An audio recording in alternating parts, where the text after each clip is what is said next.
नमस्कार साथियों, मेरा नाम है संदीप गुसाई। क्या आप जानते हैं कि रुद्रनाथ ट्रैक कहाँ है? क्या आप बुग्यालों के बारे में जानते हैं? क्या आप ग्रामीण पर्यटन के बारे में जानते हैं? क्या आपको मालूम है कि उत्तराखंड के 4 धाम के अलावा ऐसे भी ट्रैक रूट हैं जिन पर हम ट्रैकिंग भी कर सकते हैं, जो हमारा नेचर है, जो हमारा पर्यावरण है या जो वाइल्ड लाइफ है उसका भी अनुभव कर सकते हैं और एक धार्मिक यात्रा भी कर सकते हैं। तो एक ऐसी ही धार्मिक यात्रा पर हम जा रहे हैं। इसकी पूरी जानकारी हम आपको देंगे और सबसे महत्वपूर्ण, ये पूरी धार्मिक यात्रा और इसकी जो पर्यावरणीय पहलू हैं उस पर विस्तार से चर्चा होगी। हमारा सफ़र गोपेश्वर से शुरू हुआ। गोपेश्वर से हम पैदल चलते हुए सगर गांव आए। सगर गांव गोपेश्वर से लगभग 4 किलोमीटर की दूरी पर स्थित है। ये समुद्र तल से लगभग 1700 मीटर इसकी हाइट है और इस गांव में जो सगर और गंगेल गांव 2 गांव हैं, इन दोनों गांव से ही जो यात्रा है वो शुरू होती है। हालांकि जो रुद्रनाथ ट्रैक है उसके और भी रास्ते हैं। ग्वाड़ गांव से आप जा सकते हैं, डुमक से आप जा सकते हैं और सभी जो इसके बेस पॉइंट हैं उन सभी जगह से लगभग दूरी 18 से 20 किलोमीटर के आसपास है। सगर गांव से फॉरेस्ट डिपार्टमेंट 18 किलोमीटर बताता है, लेकिन स्थानीय लोग कहते हैं कि 18 से ज़्यादा है, यानी इसकी दूरी लगभग 20-22 किलोमीटर है। तो इस पूरी यात्रा में हम बहुत सारी जानकारियां देंगे आपको। शुरुआत करते हैं सगर गांव से।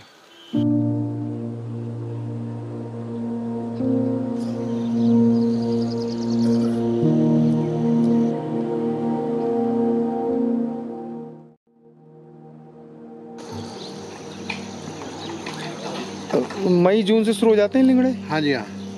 और बरसात तक? अब बरसात में तो अभी तक तो चलेंगे, फिर कुछ टाइम के बाद ये बिल्कुल पानी भर जाएगा। बरसात ज़्यादा हो रही तो इनमें स्वाद नहीं रहता है। अभी तक तो ठीक रहते हैं।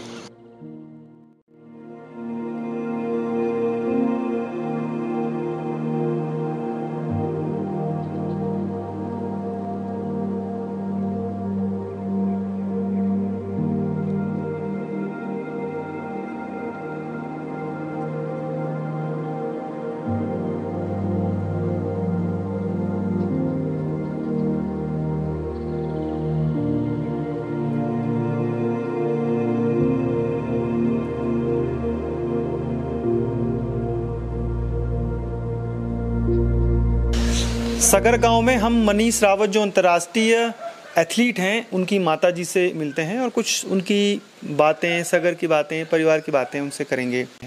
और ऐसे ही एक माताजी हैं जो मनीष की भी माता हैं, वो अंतर्राष्ट्रीय एथलीट भी हैं। आप अपनों क्या चाहे? उर्मिला देवी। उर्मिला देवी। उर्मिला देवी हैं सुना कि लच्छो आप? असल में माताजी हमें रास्ते में दिखी, किसी ने कहा कि मनीष की माँ है और मनीष रावत अंतर्राष्ट्रीय एथलीट हैं जो ओलंपिक में भी सिलेक्ट हुए थे। और ओलंपिक में सिलेक्शन होना भी अपने आप में एक बड़ी बात है। कितना दौड़ चाहे मनीष बचपन में? बचपन में बहुत दौड़ चाहिए। बैरागुड़ा 7-8 किलोमीटर 7-8 किलोमीटर बैरागुड़ा से फिर गोपेश्वर स्टेडियम 3 किलोमीटर या गोपेश्वर 7 किलोमीटर बैरागुड़ा, इतना दौड़ता था। तो हम बहुत इंटरव्यू का है, बहुत सुनतू वाले उम्मत भी दौड़ते चाहे, मतलब ऊपर भी जाते थे। ऊपर भी रुद्रनाथ भी जान से खूब यात्रियों के साथ, यात्री लोगों के साथ जाता था ना रुद्रनाथ भी। वहाँ भी दौड़ता था ऊपर? कभी ऊपर भी जाता था यात्री, जैसे ये यात्री लोग आ गया उनके साथ। हाँ। और परिवार में कौन कौन है? परिवार में 4 बच्चे हैं, एक मैं हूँ। पापा था, पहले में ख़त्म हो गया। फौज में थे वो? हाँ, फौज में थे, गढ़वारे पर में। हाँ। रिटायर आए, उसके बाद 6-7 साल से ख़त्म हो गया। 6-7 साल में ख़त्म हो गया। अभी एक बेटा फौज में? एक बेटा फौज में है, एक मनीष पुलिस में। पुलिस में उनको नौकरी मिली थी, सरकार ने दी थी? हाँ, या उन्होंने? उसने तो खेल किया ना। हाँ। तो उसका कहीं मेडल आया, वो तो उसमें वो नौकरी मिली। आपको खुशी होती होगी कि मनीष की वजह से गांव का नाम, आपका नाम, पिताजी का नाम? सब खुशी है, हमको बहुत खुशी है। पहले से उसने बहुत नाम रोशन किया कि यहाँ गांव का, घर का, सारा क्या हमारा गांव घर में हम तो बहुत वैसे ही थे। जब वो वहाँ निकला तो हमको बहुत खुशी की बात हुई कि हाँ। गांव में आप लोगों ने अभी भी खेती वाली समार कर रहे हैं? अभी खेती करती हूँ मैं थोड़ा थोड़ा। हाँ, खेती जितना होता है खेती करती हूँ। खेती है, ये बगीचा है, बहुत बगीचा है मेरे, उसको करती हूँ। खेती भी मंडवा ऐसे धान बोती हूँ, हर चीज़ गेहूँ अब तो बोता। टूरिस्ट भी बहुत आ रहे हैं। हाँ, टूरिस्ट भी बहुत आते हैं इधर। तो मनीष की माता जी हैं, और अगर आप मनीष रावत को नहीं जानते हैं, एक बार गूगल में मनीष रावत लिखिएगा। अंतर्राष्ट्रीय एथलीट हैं और उन्होंने उत्तराखंड का, चमोली गढ़वाल का, सगर गांव का नाम रोशन किया है। और सबसे बड़ी बात कि उनकी माता को आज इतना गर्व है कि वो शुरू से गर्व से मुस्कुराती जा रही हैं अपने बेटे की जो उन्होंने किया। तो इस गाँव में, सगर गाँव की पहचान जो है मनीष रावत ने भी अंतर्राष्ट्रीय स्तर पर दिलवाई है।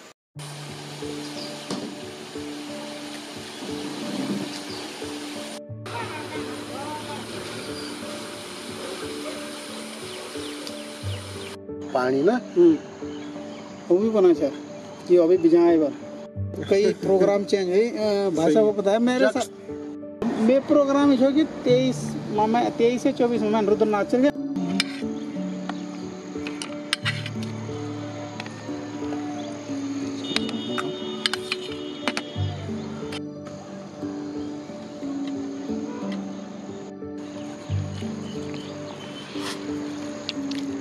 नेगी जी, कैसा स्वाद है? बहुत बेहतरीन, ये मुझे इसमें तो आम का फ्लेवर लग रहा है, आम की बहुत बेहतरीन हो रही चटनी और लेंगो, मतलब इसके लिए निःशब्द बोल सकते हैं ना। सारी थकान आपकी रास्ते की मिट गई। मैं आप सुबह से चला हुआ था, थकान खत्म कर दी। देखो आम की चटनी ले रहा हूँ, बहुत बेहतरीन हो रही। नेगी जी हमारे मित्र हैं जो नागनाथ पोखरी से खतरों से खेलते हुए 3-4 जगह आए हैं। आप एक ऊपर नीचे एक्स्ट्रा रोटी, ये लिंगड़े सब्जी रखना कम से या नीलेगढ़ सब्जी कम से, तो हरी सब्जी वाली हरे बोलिया तुझे तो भी दे वो गाड़ी डाल दे।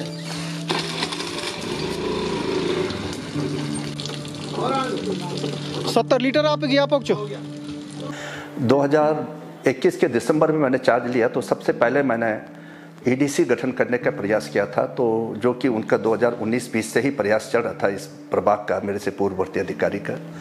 तो जब इन्होंने ये ग्वाड़ वन पंचायत और सगर वन पंचायत को लेकर के ईडीसी गठित करने की कोशिश की, तो वहाँ पे बगल अगल के 10-12 गांव वालों ने ऑब्जेक्शन रेज कर दिया कि रुद्रनाथ यात्रा धाम पर हमारा भी हक हकूक बनता है, हमारा भी ईडीसी में सम्मिलित किया जाए। तो वो समय उनके विवाद के कारण से नहीं हो पाया। फिर जब मैंने आया तो फिर मैंने सबको बुलाया, जितने भी स्टेक होल्डर्स अपना राइट बताते हैं, इनके यहाँ पर बैठक हुई। तो उन्होंने कहा साहब हमें टाइम दीजिएगा और हम अपने गांव में चर्चा करके हम उसको फिर ईडीसी गठन की बात करते हैं, हम अपनी सहमति या असहमति देते हैं। फिर हमने 15 दिन का टाइम दिया। फिर 15 दिन के बाद जब बैठक हुई तो कोई उत्तर की बात करने लगा, कोई दक्षिण की बात करने लगा, कोई पूरब की बात करने लगा, कोई हाँ कोई ना, कोई ऐसा कोई वैसा। फिर उनके आपसी असहमति के कारण से फिर पिछले साल भी हमारा गठित नहीं हो पाया। इस साल फिर मैंने इसमें प्रयास किया तो डीएम से भी मेरी वार्ता हुई थी बैठक में। फिर हमने ये तय किया कि हम जो है प्रत्येक इंडिविजुअल विलेज में इंडिविजुअल ईडीसी गठित करेंगे। तो अभी हमने मई के महीने में जो है ग्वाड़ गांव में एक ईडीसी और सगर गांव में एक सेपरेट ईडीसी का गठन कर दिया है। उसका पंजीकरण की कार्रवाई चल रही है, तो कुछ पेपर फॉर्मेलिटीज पूरा करने में टाइम लग रहा है। एक बार और बोल दिया जरा। मैं ये बोल रहा हूँ कि मैगी सैगी कुरकुरे नमकीन बिस्किट प्लास्टिक क्या क्या रेन कोट होगा, वाटर बोतल होगी, वो लिखवाओ। उसका 100 रुपीज़ जमा होता है, वापस जब हमको वापस दिया तो आप रैपर्स जो भी है वो 100 रुपये वापस होगा आपका। अच्छा। ये पानी कितनी है? पानी की बोतल डस्टबिन वगैरह नहीं है, फेंकना नहीं है, फेंकना दुकानदारों की होगी, लेकिन दुकानदार लास्ट में क्या करते हैं वहीं पे छोड़ के आ जाते हैं। हाँ, वो वापस हमको दे देना, हम आपको पैसे सब कुछ प्लास्टिक वापस लाना। रेन कोट कितने? 5। रेन कोट वैसे नहीं है। पावर मिलेगी तो ईडीसी बुलदार को। देखिएगा, ईडीसी का मतलब यह है कि इकोलॉजिकल सिस्टम को, प्रैक्टिसेस को मेंटेन करने के लिए वन विभाग को सपोर्ट करना है। यहाँ मैं एक दूसरी चीज़ ये देखता हूँ, ईडीसी का मतलब ये लगता है जो लोग इसका अर्थ ले रहा है कि वन भूमि पर या वन गतिविधियों पर स्वामित्व प्राप्त कर लेना। दो डिफरेंट चीज़ है। ईडीसी का गठन होता है इको डेवलपमेंट कमेटी। कमेटी का काम यह है कि जो भी हमारा इको रेस्टोरेशन से लेकर के काम है, protection, wild life and ecological protection के काम को लेकर के वन विभाग को साथ सहयोग देना, और दूसरी बात जन सहभागिता को उपलब्ध कराना, उसके लिए पब्लिक को तैयार करना। ठीक है। और इसके तहत जब छोटे मोटे काम जैसे भी हमारे इकोलॉजिकल कंजर्वेशन की बात होता है या डेवलपमेंटल वर्क की बात होता है, तो हमारा भी काम होता है हम ईडीसी के माध्यम से संचालित कराएं। अब इसी के तहत ये यात्रा मार्ग का भी संचालन, चाहे वो पॉलीथीन गार्बेज का हो, चाहे यातायात घोड़े खच्चरों का संचालन की बात, तो ब्यूडार में मैं रह चुका हूँ, ब्यूडार में वही चीज़ चल रहा है, तो वो काम हम उनको डेलीगेट कर सकते हैं और वो उस काम को जो वन अधिनियम का प्रोविजंस है, वाइल्ड लाइफ एक्ट का जो प्रोविजंस है, फॉरेस्ट कंजर्वेशन एक्ट का जो प्रोविजंस है, उसके परिधि में रहते हुए उनको उस कार्य को करना होता है। जो यात्रा के मुख्य पड़ाव के जो गांव हैं, एक तो हमारा अपना गांव सगर हो गया, हेडक्वार्टर चमोली जनपद के हेडक्वार्टर गोपेश्वर से 4 किलोमीटर की दूरी पे है एंड 5500 फुट की ऊंचाई पे स्थित है। तो यहाँ से और एक हमारा बगल का जो गांव है ग्वाड़ से, या हम कहें कि सिरोली जो अनसुया मंदिर को से होते हुए भी रुद्रनाथ पहुँचा जा सकता है। यहाँ पे हमने देखा कि अब जो यहाँ के लोकल हैं उनमें अपना हक हकूक़ को लेके बहुत ज़्यादा लड़ाई है, हर कोई अपने को रोज़गार से जोड़ना चाह रहा है। तो मुझे लगता है कि अब उनको पर्यावरण के प्रति भी सजग होना पड़ेगा, क्योंकि वनों की इतनी ज़्यादा जो अब हम आज क्षति पहुंचा रहे हैं वनों को या रिजर्व फॉरेस्ट को, तो ये भी सही नहीं है। बेसिकली लोकलों को ये समझना पड़ेगा या प्रशासन को ये समझना पड़ेगा कि अब हमें जैविक विविधता को बनाए रखने, पारिस्थितिकी पुनर्स्थापना और पर्यावरण संरक्षण के क्षेत्र में काम करने की ज़रूरत है और इसी से ही हम पर्यटन को बढ़ावा दे पाएंगे। टकराव ज़्यादा होता है फॉरेस्ट और लोकल में? हाँ, बेसिकली फॉरेस्ट में और टकराव में लोकलों में ज़्यादा होता ही है, क्योंकि जो हमारा यात्रा पड़ा हुआ है पूरी फॉरेस्ट लैंड है। अगर हम लोग अध्ययन करें तो 1980 के बाद जो लैंड थी हमारी वो पूरी की पूरी फॉरेस्ट लैंड हो गई है। ग्राम पंचायत बहुत ज़्यादातर हमारे पास रह नहीं गए, ग्राम बन नहीं रह गए हैं, पूरा का पूरा फॉरेस्ट हो गया है। तो एक तो अतिक्रमण को लेके भी थोड़ा सा है। फिर अब हमारे यहाँ पे क्या होता है कि बहुत ज़्यादा लोकल भी बहुत ज़्यादा एक छीना झपटी का माहौल बना देते हैं कि नहीं मैं करूँगा। तो उस दिशा में भी थोड़ा पर्यावरण के प्रति सजग होने के लिए, और मुझे लगता है कि इसी को देखते हुए फॉरेस्ट और लोकल लोगों में एक टकराव की स्थिति आज बन रही है। ये नहीं कि जैसे अभी मैं पिछले साल 2-3 बार बैठक किया तो लोगों का मंशा ये लग रहा है कि ईडीसी गठित कर देंगे तो ईडीसी कमेटी जगह जगह दुकान खोल देंगे, ईडीसी कमेटी जगह जगह जो है टॉयलेट बना देंगे, ईडीसी कमेटी जगह जगह धर्मशाला बना देंगे। तो ये इसका अर्थ नहीं है। हमारा सेंचुरी और नेशनल पार्क जो होता है वो वाइल्ड लाइफ कंजर्वेशन के लिए होता है, ठीक है। और हमारा पूरा जोग्राफिकल एरिया का जो हमारा फॉरेस्ट एरिया है 71%, उसका सिर्फ 2-3% या 4% तक तो एरिया जो वाइल्ड लाइफ के लिए कंजर्व किया गया है। अब अगर उस पर भी हम चाहें कि इस तरह के व्यावसायिक गतिविधियों को या उसको हम बढ़ावा दें तो वाइल्ड लाइफ के प्रति इनजस्टिस हो जाता है। हम लोग जब रुद्रनाथ जाते थे, बहुत पहले हम लोग भी जब पैदल ट्रैक करते थे, उस समय हमको बहुत अमूमन कम लोग मिलते थे। मुझे आज भी याद है कि जब स्कूल के दिनों में जाते थे तो हम जब रुद्रनाथ पहुंचते थे कि हम कुछ लोग ही होते थे जो हम एक टीम गए थे। उसके बाद धीरे धीरे हमने देखा कि 100 लोग जाने बैठ गए या 50 लोग जाने बैठ गई टीम।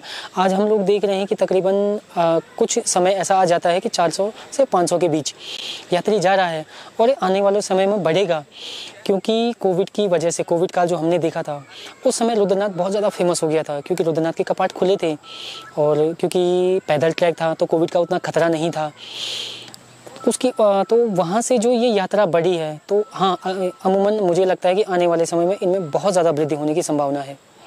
और छानी ची मथी छानी मथी ची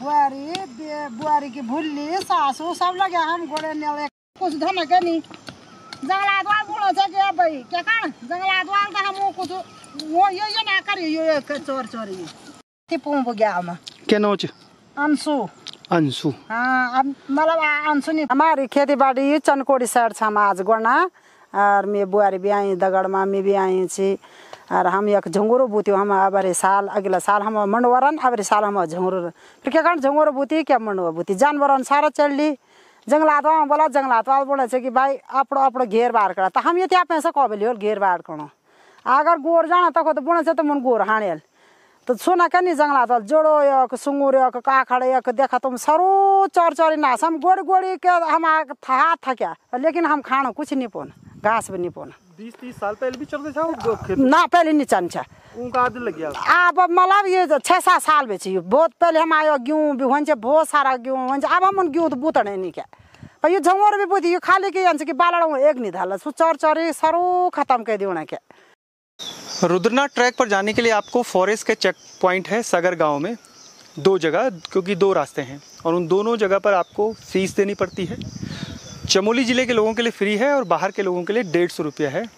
और अगर आपके पास प्लास्टिक का सामान है, जैसे हमारे पास कुछ बोटल्स हैं, मैगी के रैपर हैं, बिस्किट हैं, तो हमें 100 रुपया या उन लोगों को भी जिन्होंने प्लास्टिक लेके गए हैं वो 100 रुपये जमा कराना पड़ता है। और वो 100 रुपये जब आप वापस उनके रैपर देते हैं तो फिर वापस मिल जाते हैं। सगर गांव से ऊपर चढ़ते हैं तो ग्रामीण झलकियाँ मिलनी शुरू हो जाती हैं और ये गांव समुद्र तल से लगभग 1700 मीटर पर है और बहुत पर्यावरण दृष्टि से अगर देखें तो बहुत सेंसिटिव है। 1991 में जब बादल फटा था, अतिवृष्टि हुई थी, तो एक माँ, एक जो परिवार है उसके बाप और बेटी की मृत्यु हो गई थी। कई खेत टेढ़े मेढ़े हैं, यानी पानी जो है इस सगर गांव के ऊपर जो पूरा लैंडस्केप है, जंगल है, डेंस फॉरेस्ट है, उसका सारा पानी नीचे आता है और बरसात में ये कई बार मुश्किलें खड़ी कर देता है। तो रुद्रनाथ ट्रैक में बरसात में जो ब्यूटी दिखती है, जितनी खूबसूरती दिखती है, वो कई बार ख़तरनाक भी होती है, ना सिर्फ गांव वालों के लिए बल्कि स्थानीय जो ट्रैकर्स हैं जो ट्रैक करने जा रहे हैं उनके लिए भी। बुग्याल में भी कुछ कहानियां हैं पुरानी, वो आगे मैं आपको बताऊंगा। लेकिन ये ट्रैक बहुत खूबसूरत है। नीचे से ही आपको बांज के पेड़, बुरांस के पेड़, अतीस के पेड़ मिलने शुरू हो जाते हैं। खेतों में जो है वो चौलाई है जिसको हम मारसू कहते हैं, रामदाना कहते हैं, उसके अलावा मंडवा भी है जिसको हम रागी कहते हैं, स्थानीय भाषा में मंडवा कहते हैं। और दालें हैं अलग अलग, गहत की दालें, ये सब यहाँ पर गांव के लोगों ने बोई हुई हैं। अच्छी बात यह है कि सगर के आसपास अभी करीब 10-12 होम स्टे हैं। जिस होम स्टे में हम रुके थे वो कृष्णा होम स्टे था, अच्छा भोजन उन्होंने कराया। और यहाँ पर और भी होम स्टे हैं, तो खेती बाड़ी अभी नहीं छूटी है। लेकिन आने वाले समय में जब इसी गांव में 50-60 होम स्टे होंगे, रिजॉर्ट होंगे, क्योंकि लगातार बन रहे हैं, तो तब परिदृश्य पूरी तरीके से बदलता हुआ दिखाई देगा।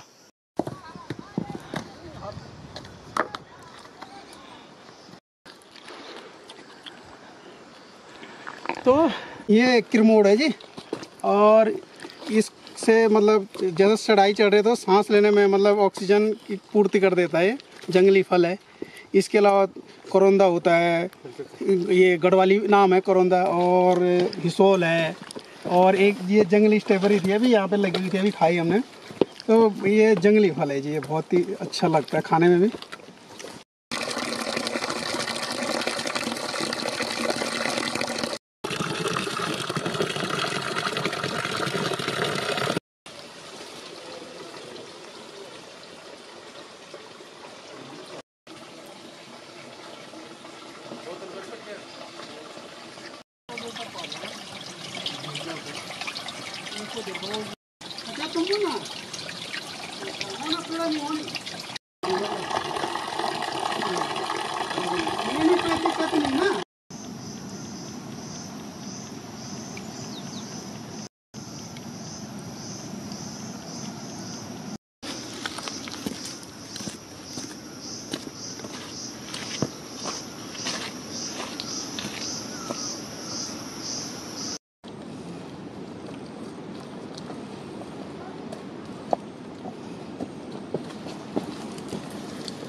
है हमारे पौड़ी। हाँ जी, ये टॉफी खाओ आप। जो प्यास लगे ना 5% टॉफी जिया। अच्छा, दगड़े तो मर्द हैं, दियो दगड़ी रहने।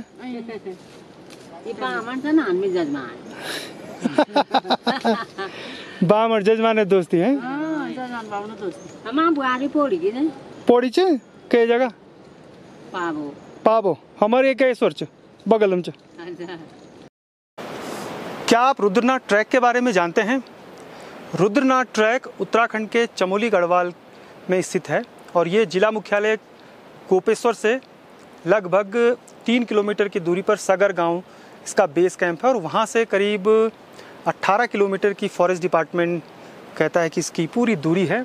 पहले गांव के खेत आते हैं, फिर धीरे धीरे जंगल का रास्ता शुरू हो जाता है और जंगल का रास्ता फिर बीच में छोटे छोटे तप्पड़ आते हैं जो चारों तरफ जंगल से घिरे होते हैं। उसके बाद पनार आता है और पनार के बाद फिर जो हाई एल्टीट्यूड अल्पाइन मीडो हैं वो शुरू हो जाते हैं। जैव विविधता की दृष्टि से देखा जाए तो ये उत्तराखंड के खूबसूरत ट्रैक में से एक है और जो पंच केदार हैं उनमें चतुर्थ केदार भगवान रुद्रनाथ का पैदल सफ़र है। तो इस सफ़र में हम आध्यात्मिक और साहसिक दोनों तरह की यात्राएं होती हैं और पर्यावरणीय जानकारी हमें मिलती है फ्लोरा फोना की। तो जीवन में एक बार आप जरूर रुद्रनाथ का ट्रैक करें।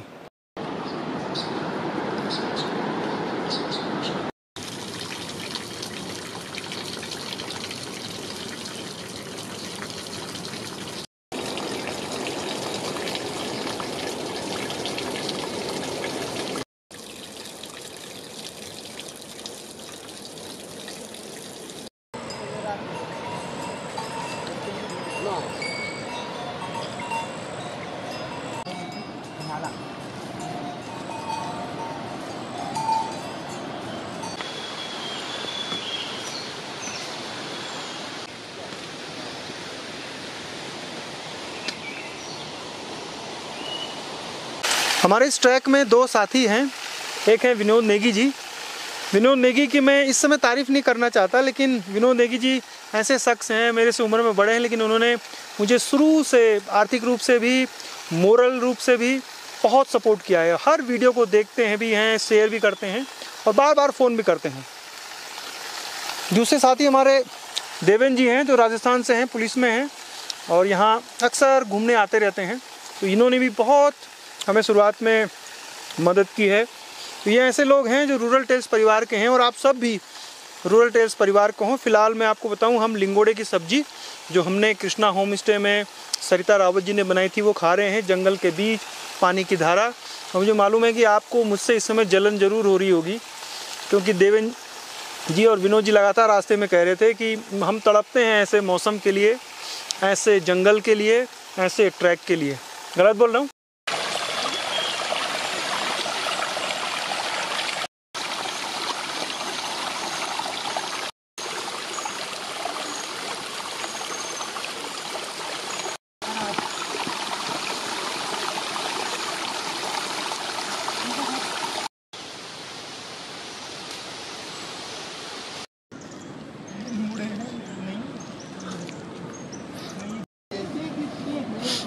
अरे भाई जान हम ना जा रहे हैं।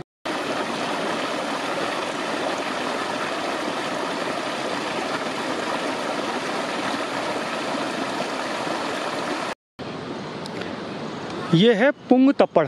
स्थानीय लोग इसे बुग्याल कहते हैं, लेकिन ये बुग्याल नहीं है। दरअसल बुग्याल का मतलब होता है जहाँ से ट्री लाइन ख़त्म हो जाती है, और जहाँ से ट्री लाइन ख़त्म होती है उसके ऊपर पूरा बुग्याल है। वो मैं आगे एक बार फिर से समझाऊंगा।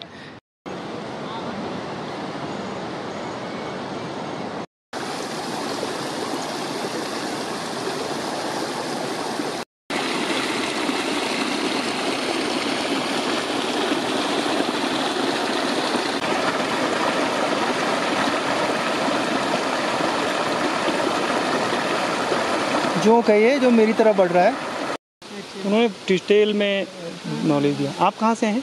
बम्बई से। अरे बम्बई वाले तो ट्रैक बहुत पसंद कर रहे हैं। हाँ हाँ। आपके ग्रुप कहाँ है? पीछे आ रही है। जय श्री केदार। चलो।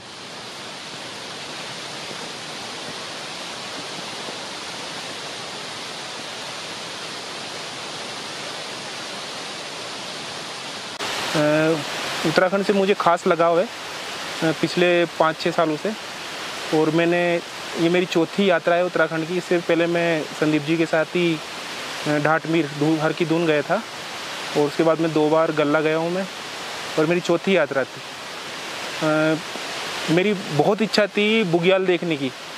बुग्याल के साथ साथ मैं नेचुरलिटी भी देखना चाहता था और इस तरह का ट्रैक करना चाहता था जिस पे मेरे को नेचुरलिटी भी दिखे और बुग्याल भी मिले। तो मैंने संदीप जी को अपनी इच्छा बताई। तो पिछली बार तो किन्हीं कारणों से हमारा नहीं जाना हुआ था, बाकी अब की बार संदीप जी का प्लान भी था। उन्होंने मुझे बताया आप आ जाइए और साथ करते हैं। तो उन्होंने मुझे साथ लिया और हम लोग गोपेश्वर आए। गोपेश्वर से कल रात नाइट स्टे हमने सगर किया और आज सुबह मॉर्निंग में हमने चढ़ाई शुरू कर दी। ट्रैक बहुत सुंदर, बहुत अच्छा है। मैं 5 केदारों में से पहली बार एक केदार पे जा रहा हूँ, जो चौथा केदार है अपना। भगवान रुद्रनाथ का। और रूरल टेल्स की वजह से ही मुझे इस तरह के ट्रैक पे जाने का मौका मिला है। संदीप जी का मैं बहुत बहुत धन्यवाद देता हूँ।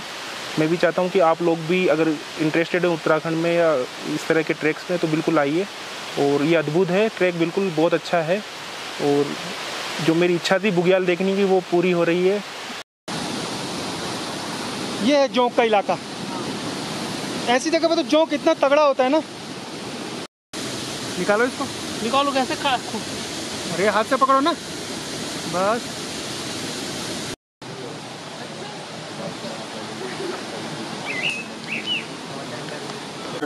ये ट्रैक है काफ़ी अच्छा, बहुत शांति है यहाँ और लिमिटेड लोग जा रहे हैं तो, और गंदगी भी नहीं है यहाँ ज़्यादा।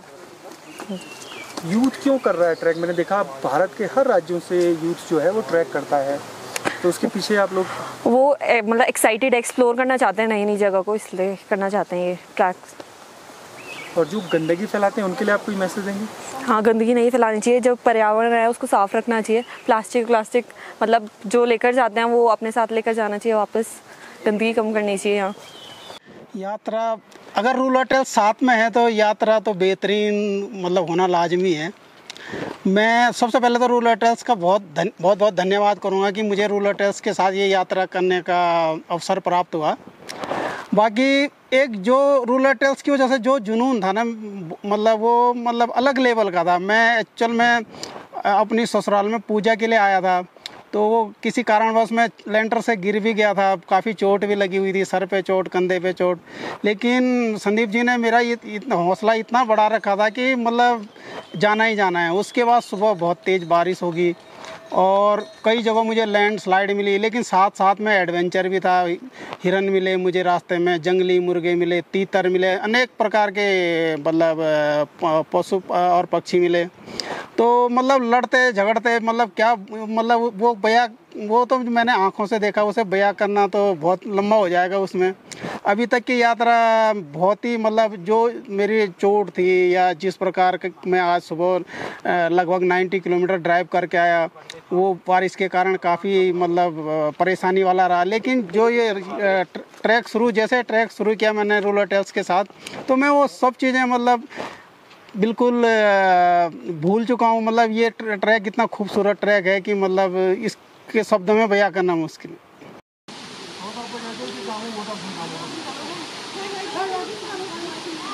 यहाँ पे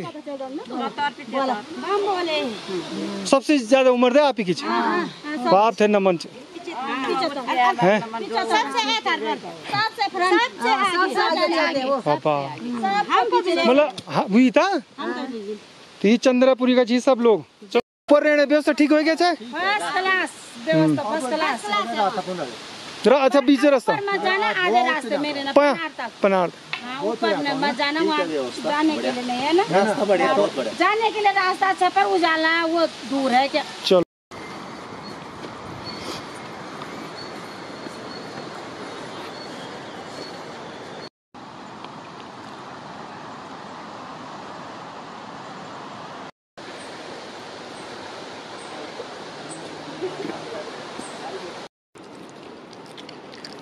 मतलब मैं ना खर्चा ठीक ठाक हो जाए ना ये तो आज कल ही आया हम चलते नहीं ना इधर ज़्यादा। अच्छा आप ये साइड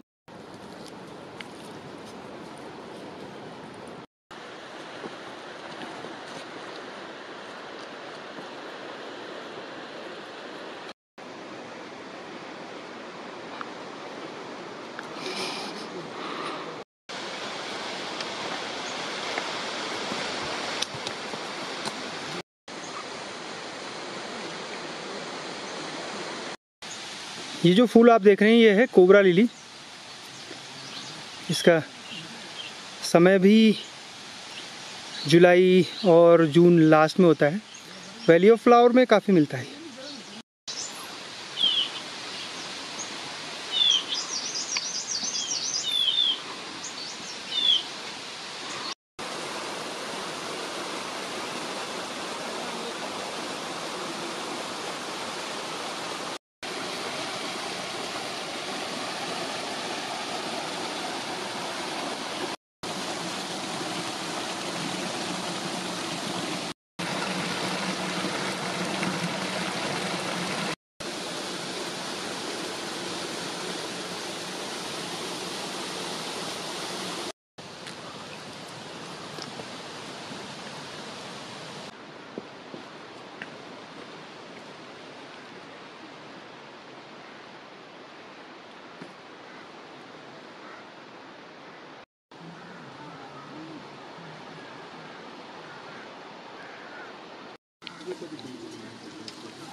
हाँ, चाय वैसी नहीं बनी जैसे सुबह बनी थी गाड़ी। कोई दिक्कत नहीं।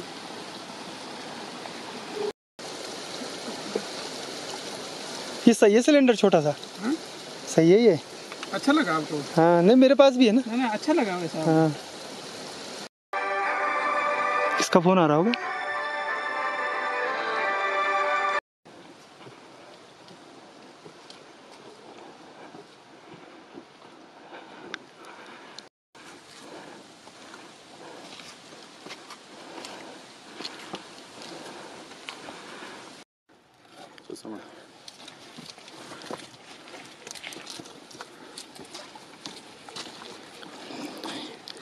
भाई पूरा नंगे पांव सगर से आ रहा है। ये असली यात्रा यही कर रहे हैं।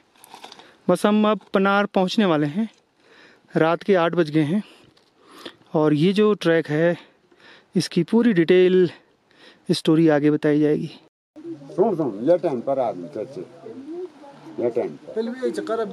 पनार पहुंच गए हैं।